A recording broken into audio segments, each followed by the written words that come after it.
minimum of justification or argument. 1.13.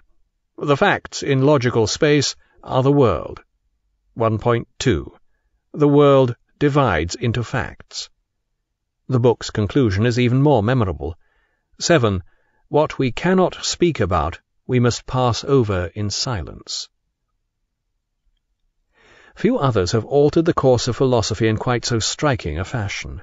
Such succinct perspicacity is surpassed only by Socrates, Know thyself, Descartes, I think therefore I am, and Nietzsche, God is dead.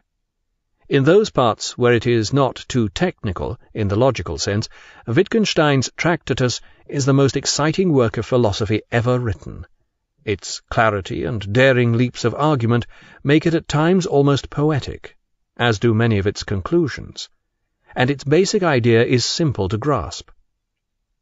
The Tractatus is an attempt to delineate what we can talk about in a meaningful manner.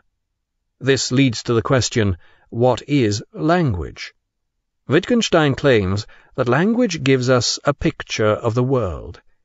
This idea had been inspired by a newspaper report he had read about a court case in which model cars had been used to represent an accident. The model cars were like language describing the actual state of affairs. They pictured what had happened, but most important, they shared the same logical form. They both obeyed the rules of logic. The model cars, language, could also be used to describe all possibilities, near miss, traffic jam, absence of car that was alleged to have caused the accident, and so forth, but they could not describe two cars occupying the same space at once, or one car occupying two separate spaces at once. Logical form prevented this, both in reality and in language.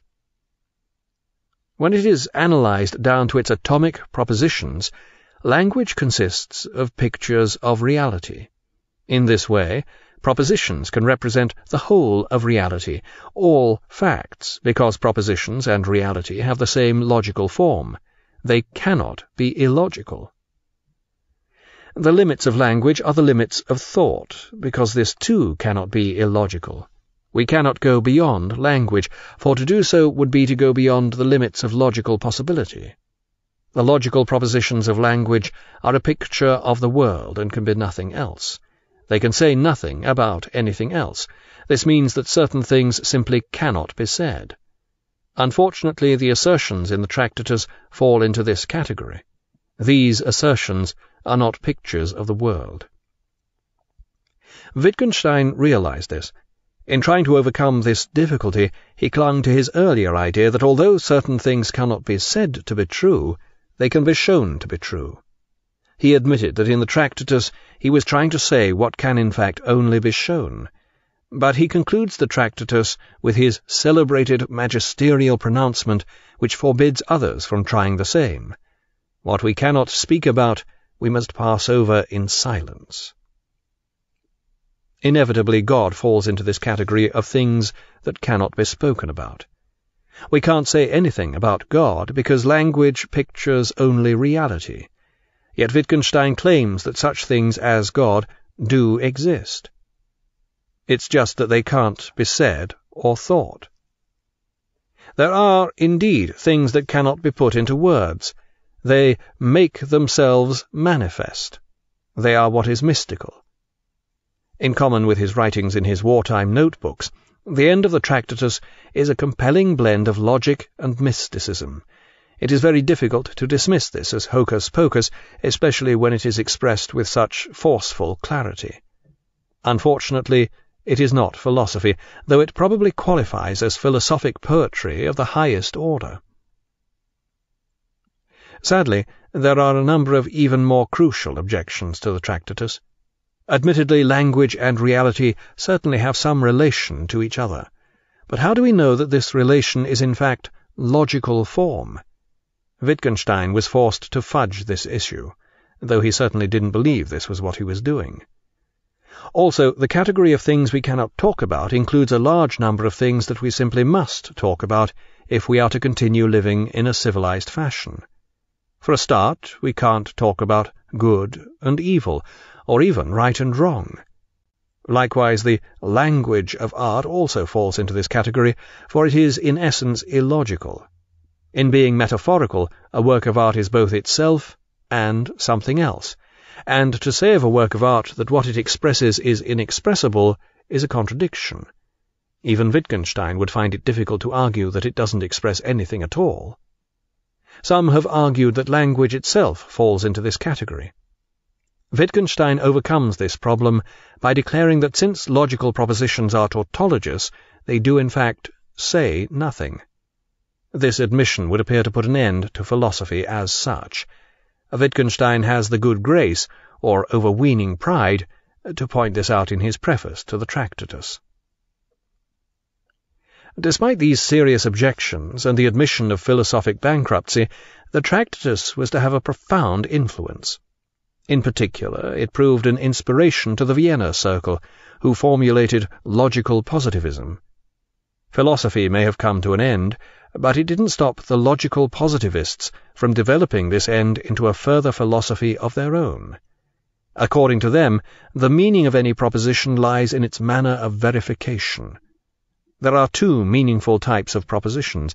In the first, which are to be found in mathematics and logic, the meaning of the subject is contained in the meaning of the predicate. They are tautologous, and this can be verified by comparing the subject with the predicate. For example, 12 minus 10 is 2. The second type of proposition is verifiable by observation. For example, the ball is rolling down the hill. If you can't verify a statement, it is meaningless. This rules out all metaphysics, which includes theological statements such as God exists. According to Wittgenstein, such a question as, does God exist, is not only incapable of being answered, but incapable of being asked in the first place, as it is meaningless. We simply cannot speak in any meaningful fashion about what isn't tautologous or verifiable by observation. Yet, unlike the logical positivists, Wittgenstein continued to believe in God, even if it was impossible to speak about him. Wittgenstein's concluding remark, "What we cannot speak about we must pass over in silence," also presents a problem. If it is impossible to speak about a thing in a meaningful manner, we must keep quiet about it. God, ethics, aesthetics, identifying the winner of the Kentucky Derby before the race, are all consigned to silence. Unfortunately, such statements as, "What we cannot speak about we must pass over in silence," also fall into the same category.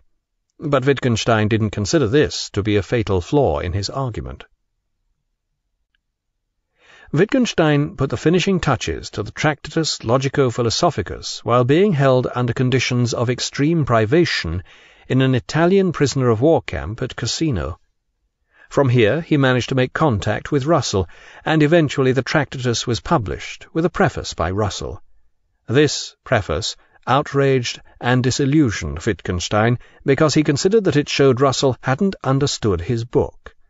Wittgenstein insisted upon including his own introduction as a corrective. In this he modestly points out that his work contains the unassailable and definitive truth, the final solution of the problems of philosophy. He does have the good grace to admit how little is achieved when these problems are solved. Having put an end to philosophy, Wittgenstein quite logically saw no point in continuing with this subject. When he returned home to Austria after the war, he began looking around for another field of endeavour. He thought of entering a monastery, but considered the monk who greeted him at the gate offensively rude, so he abandoned the idea and took up working as a gardener on the monastery grounds. He was determined to lead the life of a saint, even if his philosophy had denied the meaningful existence of saints, rendering them unspeakable. In fact, Wittgenstein was once again a deeply troubled man. In the extremes of war, he had undergone a form of religious conversion, and now believed in living a simple, spiritual life, similar to that preached by Tolstoy during his last years. The Austro-Hungarian Empire was in ruins, and Austria itself was bankrupt both spiritually and financially. But on the instructions of Karl Wittgenstein before he died, the family fortune had been reinvested in America. To his son Ludwig's irritation, this meant that he was now even richer than he had been before the war, when he had tried to give away his inheritance. In between hoeing the monastery garden, Wittgenstein visited Vienna to make sure that this time the family lawyer followed his instructions to the letter and gave away all his inherited fortune.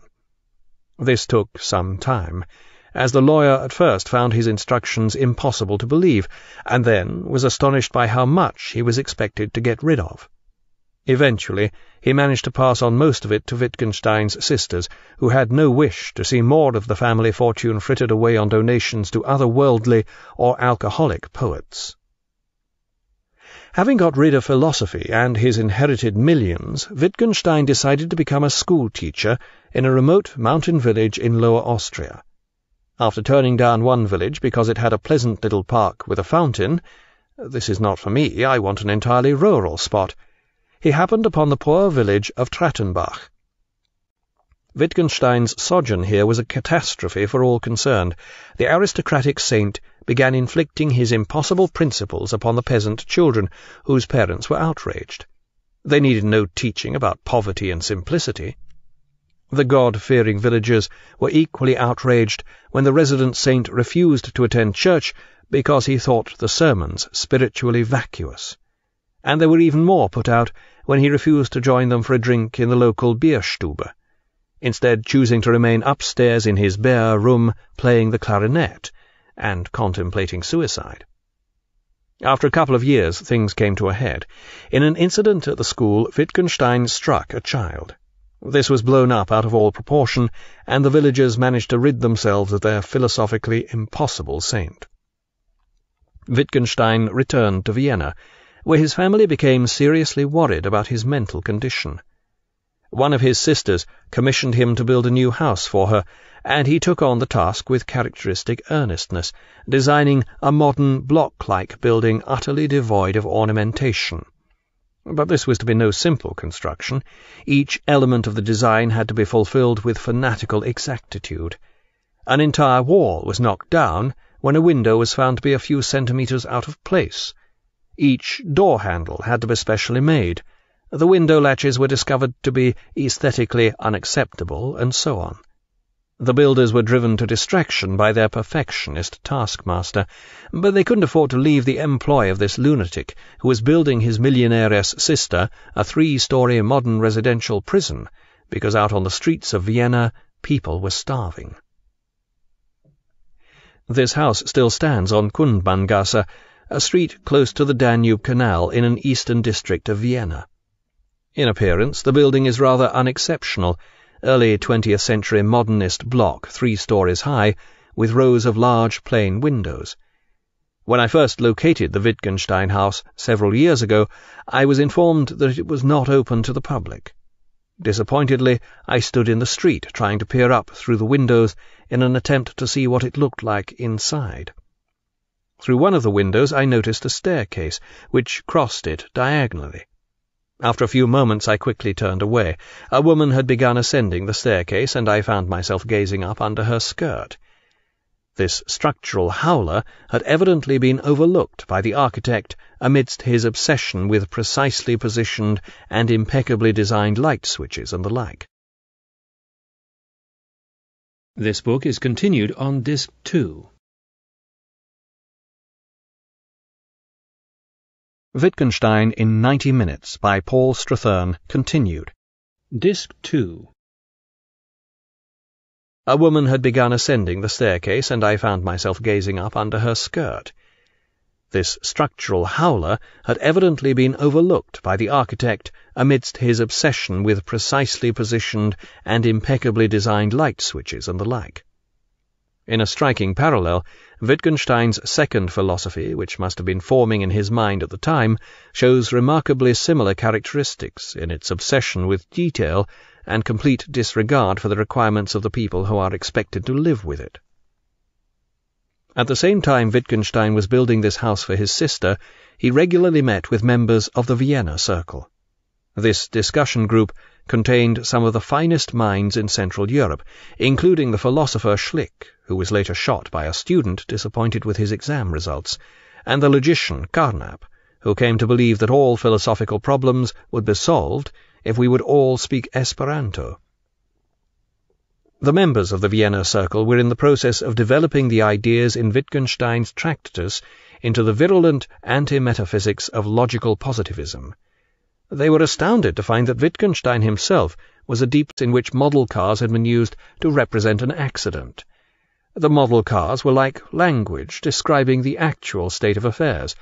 They pictured what had happened, but most important, they shared the same logical form. They both obeyed the rules of logic. The model cars, language, could also be used to describe all possibilities, near miss, traffic jam, absence of car that was alleged to have caused the accident, and so forth, but they could not describe two cars occupying the same space at once, or one car occupying two separate spaces at once. Logical form prevented this, both in reality and in language. When it is analyzed down to its atomic propositions, language consists of pictures of reality. In this way, propositions can represent the king of fashion.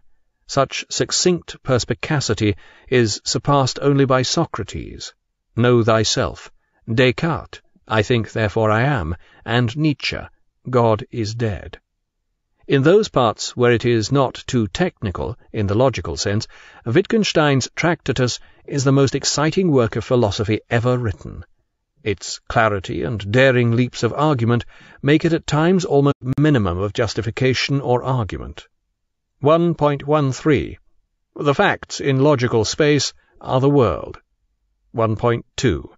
The world divides into facts. The book's conclusion is even more memorable. 7. What we cannot speak about, we must pass over in silence. Few others have altered the course of philosophy in quite so strikingly poetic, as do many of its conclusions, and its basic idea is simple to grasp. The Tractatus is an attempt to delineate what we can talk about in a meaningful manner. This leads to the question, what is language?